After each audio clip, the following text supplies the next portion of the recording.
So, hey guys, today we'll be continuing the chapter of pregnancy. Drug of choice for the pregnancy. Pregnancy में कौन सी drug सफर रहती है? Last video में कौन कौन सी ड्रग पड़ी थी? पेप्टिक अल्सर और पेन के लिए कौन कौन सी ड्रग देते हैं.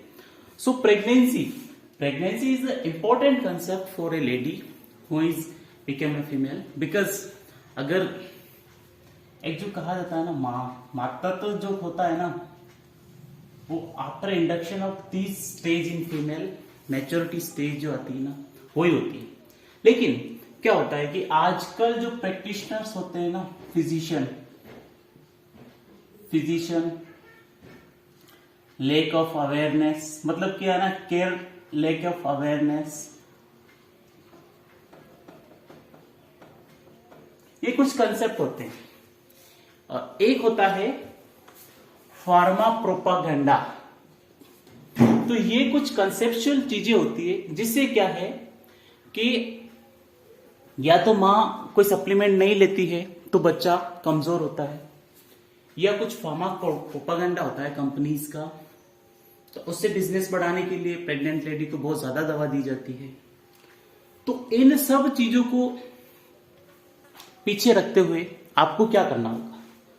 आपको WHO ने कुछ स्टैंडर्ड क्राइटेरिया बनाए. क्या क्राइटेरिया बनाया है? ड्रग ऑफ चॉइस या safer drug for pregnancy. Safer drug for pregnancy, safer drug in pregnancy. So कौन कौन सी सेफर ड्रग है? सो लास्ट बार क्या पढ़ा था अपन ने? लास्ट बार पढ़ लिया था फर्स्ट तो पेप्टिक अल्सर के लिए, पेप्टिक अल्सर में Rantac famotidine that is the safest drug, but we do not use lansoprazole, cisapride. And second one is the pain killer. So which one? That is the paracetamol and ibuprofen are the safest drug for the pregnant ladies. So today we'll be discuss about the third concept, that is the common cold. भाई सर्दी जुकाम खांसी सब होगा ना? बिल्कुल होगा, कैसे नहीं होगा भाई. ऋतु चेंजेस हो रही है, सीजनल चेंजेस होगा तो इनका इफेक्ट तो आएगा, चाहे प्रेग्नेंट लेडी हो या कोई भी हो. तो उसमें क्या दिया जाता है? सो उसमें दिया जाता है mast cell stabiliser, cromolyn sodium and जाइलोमेट्राजोलिन.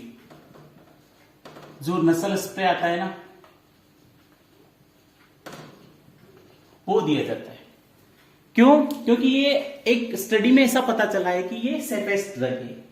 And next one is the like patient अगर कोई एंटी एलर्जी हो गया, खुजली उजली रशेश आ गई, तो उस टाइम में क्या देंगे एंटी एलर्जिक के लिए?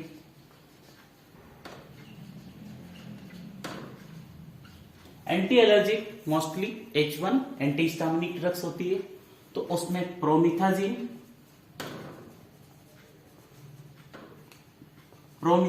एंड सेकंड वन कौन सा है? CPZ, क्लोरफेनिरामाइन, ये ड्रग देंगे.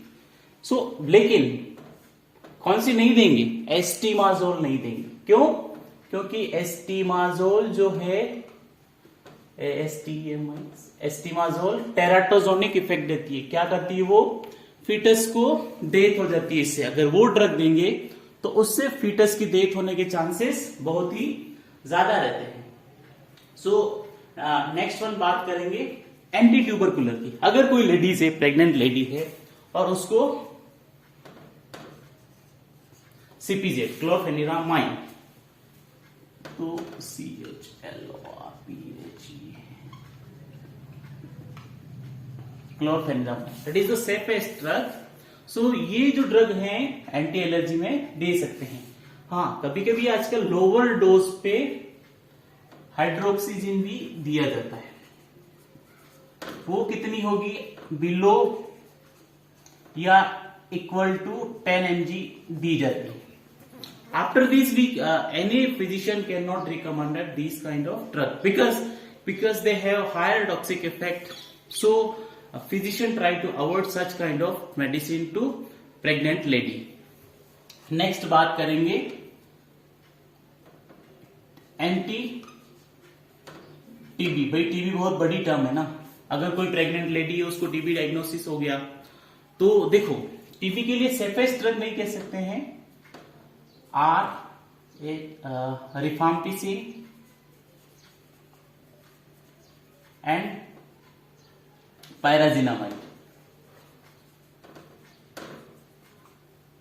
ये जो दोनों ड्रग है, एक ड्रग और आती है इसमें, वो है आइसोनियाजाइड। तो ये ड्रग है, ये सेफेस्ट क्लास की ड्रग में आती है। हाँ, साइड इफेक्ट तो इनका बहुत ज्यादा आने वाला है भाई। नॉर्मल पेशेंट में भी liver function, kidney function, gout है, वो सारा इंडक्शन कर सकता है, तो ऑब्वियसली टीबी पेशेंट में करेगा। लेकिन as compare to streptomycin these are the lesser toxic. Lesser toxic क्यों है? क्योंकि स्ट्रेप्टोमाइसिन ऐसी ड्रग है जो क्या करती है, ऑटोटॉक्सिसिटी इंड्यूस करती है, किडनी डैमेज हो जाती है, लिवर डैमेज हो जाता है, कोक्लियर इंप्लांटेशन हो जाता है। सो ये कुछ मेजर ड्रग्स थी सेकंड चैप्टर की। थर्ड चैप्टर में अपन दूसरे एंटीबैक्टीरियल पढ़ेंगे, एंटी माइक्रोबियल्स पढ़ेंगे। So please be continue with us and in this chapter we will be discuss various types of pregnancy, safer drugs in pregnancy concept. So thank you so